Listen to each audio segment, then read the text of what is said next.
Hi, Paul. Morning, Gordy.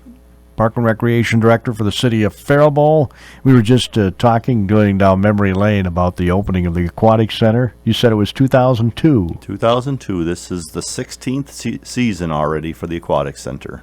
Wow. Yep. Time flies. Seems like yesterday they were doing the groundbreaking. Yep. Remember all the work and even getting the referendum passed and then all the construction. I took a year and a half of construction, and here we are, 16 years later, running away with it. When I first moved here in 1987, they had the White Sands pool. But only for probably a year or two after that. Then that Wasn't one long closed, after and that. we went almost, over a decade with no swimming pool, no outdoor swimming pool in Faribault. So it's quite a stretch. Yeah, for a community this size, that was kind of weird. Yep. Well, I think they had tried a referendum a few years prior to the one that passed, and that one failed.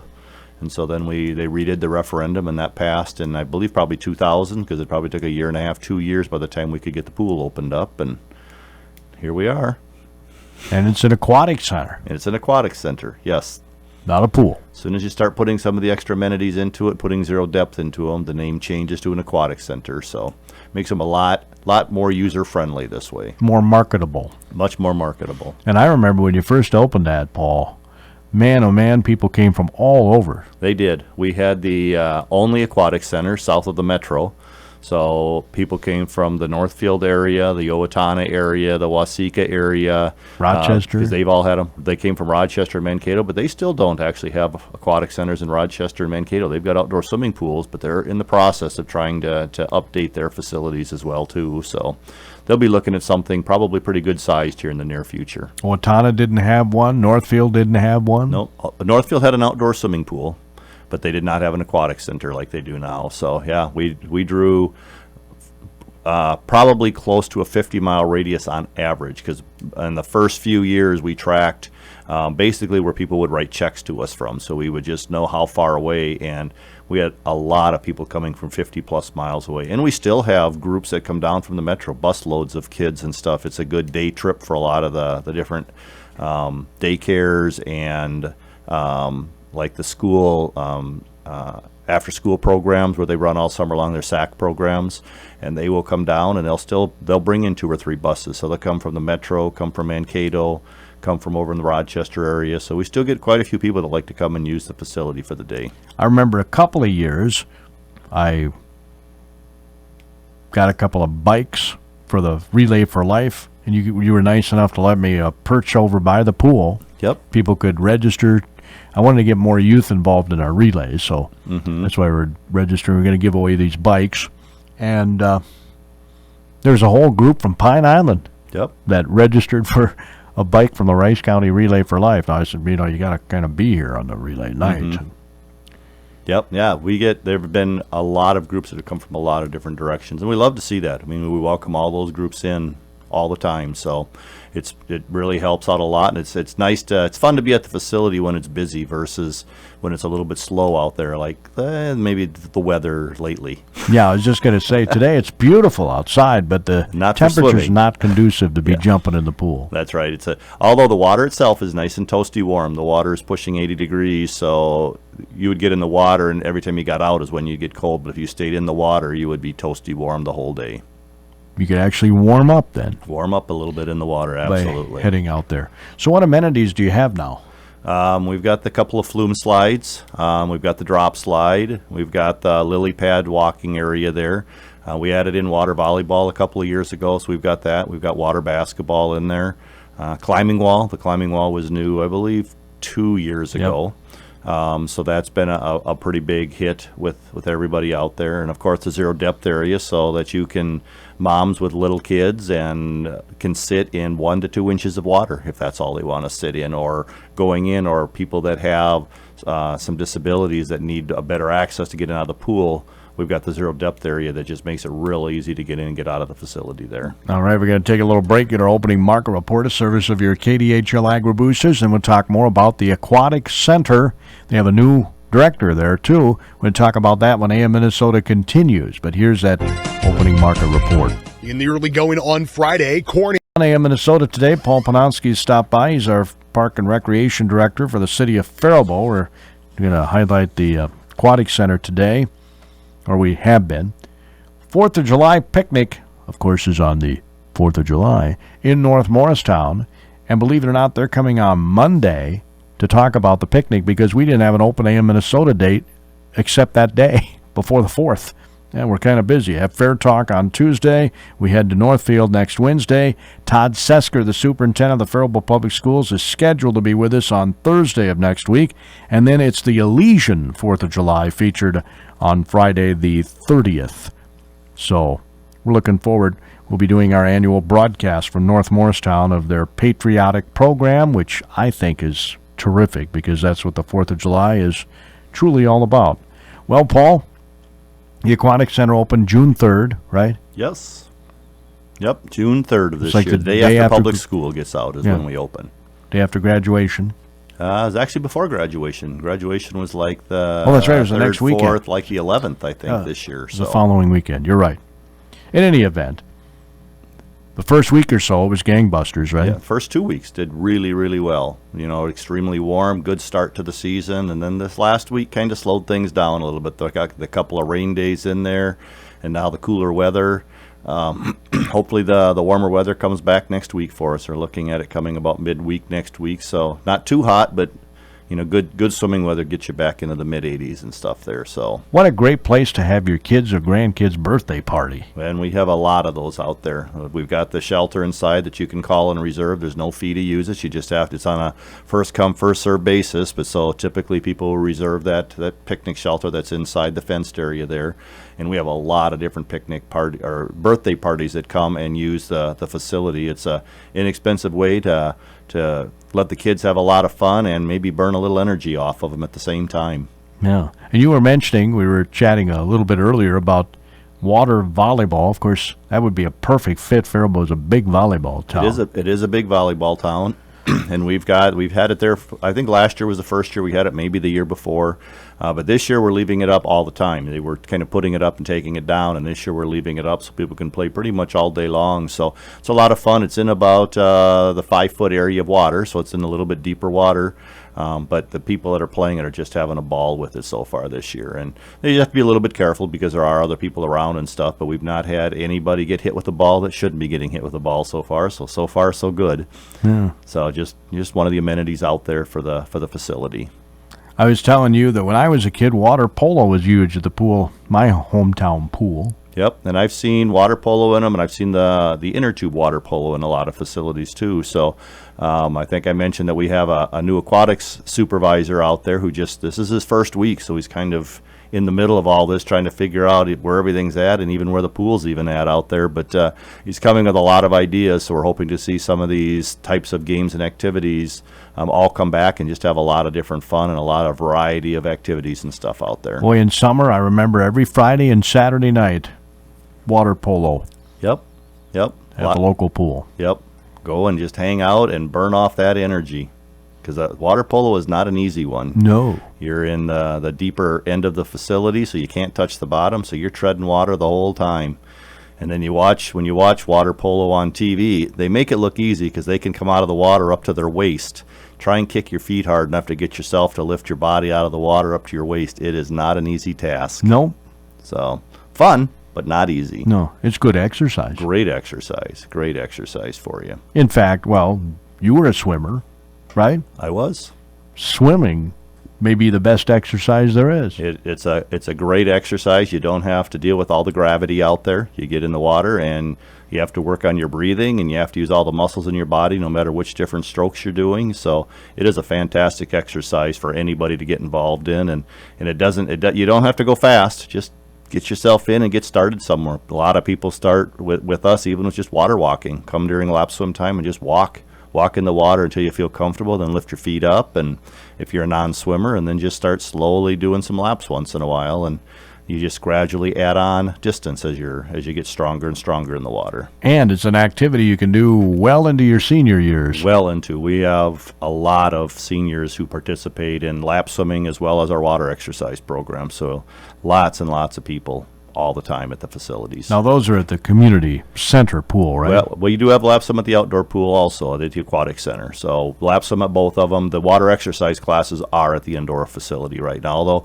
there has been conversation already in this past week about trying to add an outdoor water exercise class to have a class occasionally out there where people can just enjoy the outdoors while they're getting their water exercise classes. I remember Jim Warren every morning would go for a swim. Bright and early, maybe way before bright. He was at the pool usually by 5:30, 5:45 every single morning, ready for his lap swim times all the time. Yes, he was.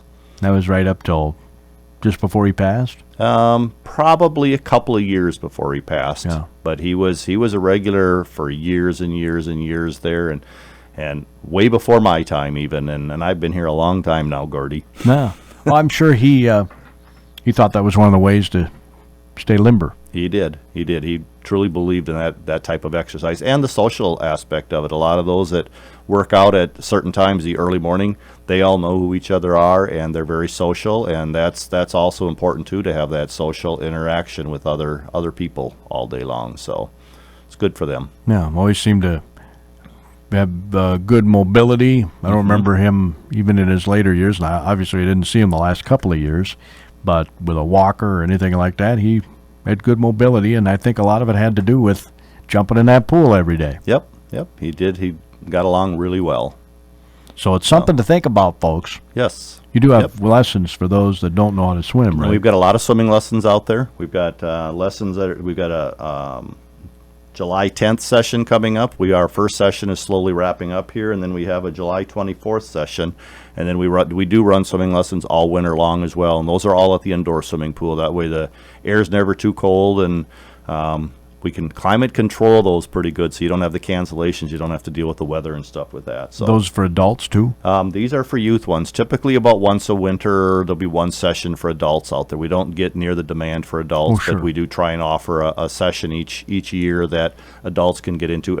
Or some of them will opt to take some private swim lessons, and we certainly will try and find an instructor for all the private swim lessons that are out there. I mean, the time to learn is when you're little. That's the best time to learn. The When next you're best starting time to is walk. now, if you don't know. When I first started in the aquatics industry, which is how I started my park and rec career, we would teach the adult lessons, and we would ask the adults, what do you want to learn? You don't have to teach them the same as you do the kids. And some only wanted to learn to tread water. Some wanted to learn to swim. Some wanted to just be able to put their face in the water so they weren't afraid of it, so they could talk to their kids and stuff. And we had individuals that, one of the people that wanted to tread water, they just wanted to know that if they went boating with their family and fell out of the boat, they could tread water long enough for the boat to swing back around and pick them back up. And they just wanted to not have the fear. And so we work with whatever you're wanting to learn as an adult when you take the swimming lessons. Yeah, something that I think everyone should learn. Everybody should. There's a lot of water on this planet. We should all learn how to swim, and if we get ourselves into some water, we should be able to. You can't get through every single issue, but there's a lot of times that the ability to swim comes in really, really handy. We have over 11,000 lakes in this state. We have a gob. So, I mean, there's water almost everywhere. Yes, there is. And heaven forbid, we've had some flooding issues a couple of times the last 5 years or so. Yep. You'd like to be able to know how to Keep your head survive. up. Yes, absolutely. So the aquatics, we are so blessed to have that here, by the way. It really is. It's been a fantastic amenity for the community here. I think it's a place to bring family and friends and visitors and just go and spend a day just enjoying yourself out in the outdoor weather. So, other things going on out there actually coming up here. Believe next week, June 30th, so Friday the 30th, we start our summer movie series. So we've got the movies going on. So next week at the swimming pool on Friday is Dr. Seuss The Lorax. Dr. Seuss's The Lorax will be the first movie that we show. So we're going to have 3 movies at the Aquatic Center, and then there'll be 2 of them down at Central Park this summer. So June 30th is Dr. Seuss's The Lorax. July 14th is Finding Nemo, and then August 4th is Finding Dory. Will be the 3 movies at the Aquatic Center, and then Central Park will be July 6th. So that's a couple weeks away, and that'll be The Secret Life of Pets on July 6th, and then on July 27th will be the movie Frozen. So it should be some fun times down there with some of the different movies and stuff we've got. not to forget our Concerts in the Park series. It's another great way to spend Thursday nights, free concerts down there.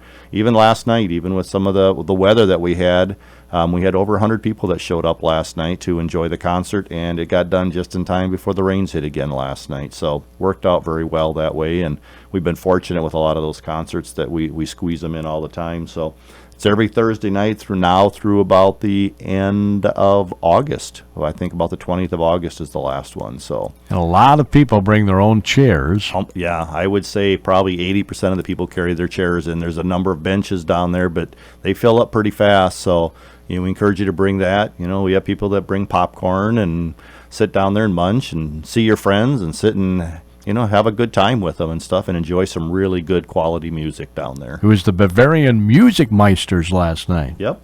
And coming up now, we've got this next week, we've got the Fridley City Band, followed by the Mankato Area Community Band, followed by New Prague's Band. So we bring in people from all over the place. And we do appreciate, we do have a southeastern Minnesota Arts Council grant that helps cover the cost. Doesn't pay the whole cost, but it covers a little over 50% of the cost of our concert series. So, we appreciate the grant possibilities that we got through that. So that's been fantastic for us as well. I know you have businesses that sponsor some too during and we have the year. a number of businesses that sponsor all these events as well too. Yes, we couldn't do it without our business sponsors and our grant sponsor. So, it's been really good that way. So. And I know in talking to some of the musicians that perform, some of these groups, they love coming here because of the band shell. They like the band shell. It's an original type facility, and the acoustics coming out of it are still really, really good. So the people really like that. And we've, over the last few years, we've put up quite a bit of funding into that just to upgrade it a little bit and clean it up a little bit and make it as nice as we can make it for Central Park there then. So it's been a really fun facility to see it improve. Yeah, and I'm glad to see it get used more too. Oh, absolutely. So, I mean, it was used almost every day during Heritage Days, right? Well, during Heritage Days, it is used every single day, and we've got a number of different user groups besides the Concerts in the Park that use them. We've got some churches that come down and use it. We've got different small preschools and stuff that use it for graduation ceremonies. We've got some people that will rent it occasionally just to play some acoustic guitar up in there. We've got, I believe, the Faribault Foundation is doing their awards ceremony next week down there. At least cool. We've got them booked for next week. I'm pretty sure they're still on for that. And we've got a number of just a lot of different users for Central Park that want to use the band shell. So it works out really well. I didn't even realize I could rent it. Yep. We rent it the same as we do our picnic shelters. And we've got 11 other picnic shelters around town, and they get a lot of renting as well. 4 at North Alex and 2 at South Alex and Two Rivers Park and Slevin Park, Wapakuta Park, Maple Lawn. Teepee Tonka's got one. The Teepee Tonka one doesn't get a lot of use anymore, but it still gets used occasionally down there. So we've got a lot of shelters still that get a lot of use out there, and they're available for rent all the way through the end of September that we can reserve shelters for people. Geez, I wonder why Teepee Tonka did. That's a very pretty area. It is. The issue with that one is just the location of that one. With the gate in there where you can't drive right up to the shelter anymore because we had all the vandalism down there. So we put the gate in. And so we work with groups. In fact, we had a group in there this past week that we will get a key to them so that they can drive back there for their rental.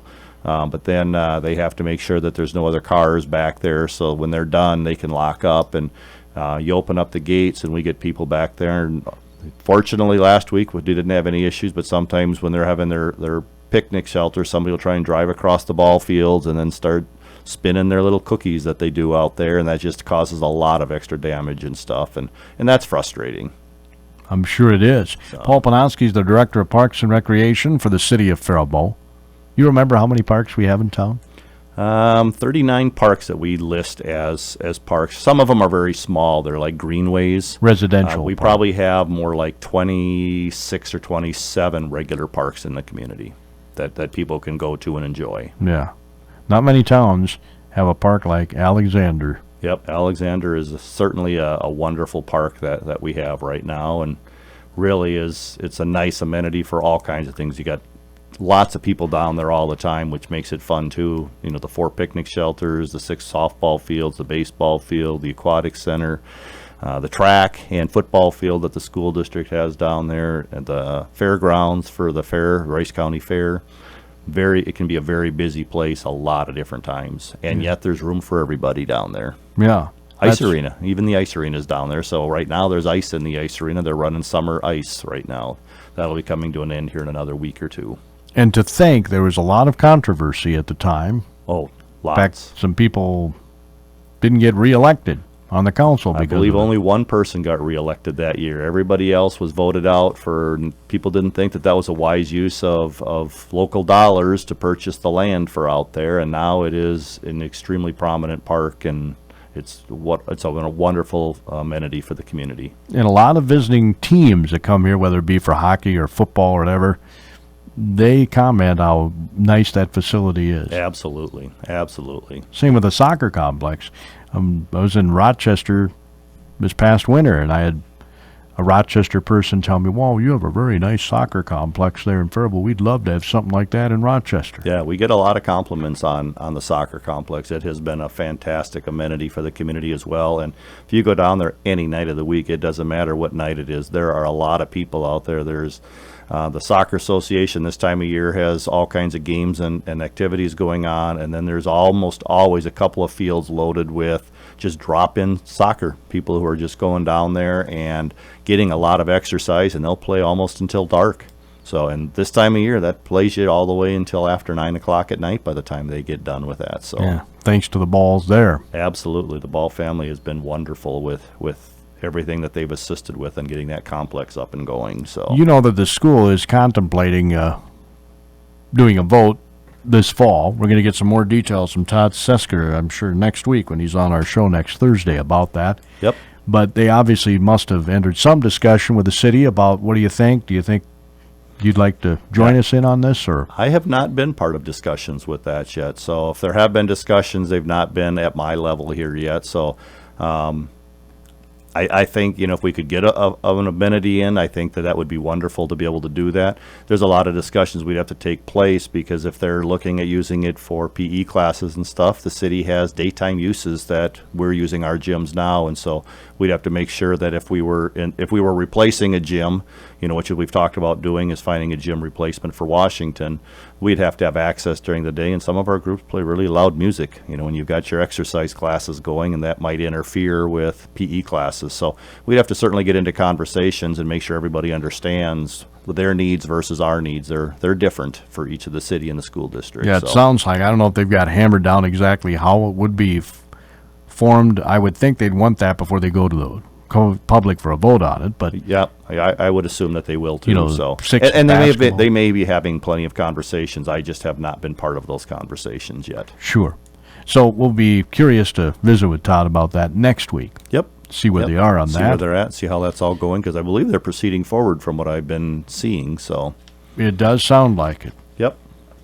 So So again, the picnic shelters, reserving one is as easy as calling your office, just right? call the community center. You can do it over the phone with a credit card, or you can stop into the community center. So, Can I do it online? We do not do reservations for facilities online yet. Programs, yes, but not for facilities. We want to be able to so we know when different facilities are being used, because typically we get people in there to make sure that they're cleaned up so we just have to have that worked out. So we do not do picnic shelter reservations online yet. Okay. Do I need insurance or anything? Nope, those are covered. Just, unless you're having a huge company picnic, then we usually ask for a certificate of insurance if they have them. But for family picnics and gatherings, we do not. Like a family reunion? Yep, just rent the facility and come on down. Even if I have like 50 people coming? Yep, that's fine. Okay. So Sounds good. We've not had issues with any of that. So that has worked out very well for the city, and I think for a lot of different family reunions and stuff out there. So a couple of other programs coming up I'll mention here real quick. Pep Sure. Parade's not that far away. No. August 10th. Starts at 7 p.m., so it seems like a long ways away, but you're like 5 weeks away from that here right now. Don't even say that, Paul. So we just we are- started summer. I know, plugging away, so that's coming up. We'll be dealing, all summer long. We've still got group exercise and Zumba classes and water Zumba classes and yoga and Pilates and Tai Chi. So lots of classes, and you can pay for a session or do drop-in on a lot of the different programs. So different options there.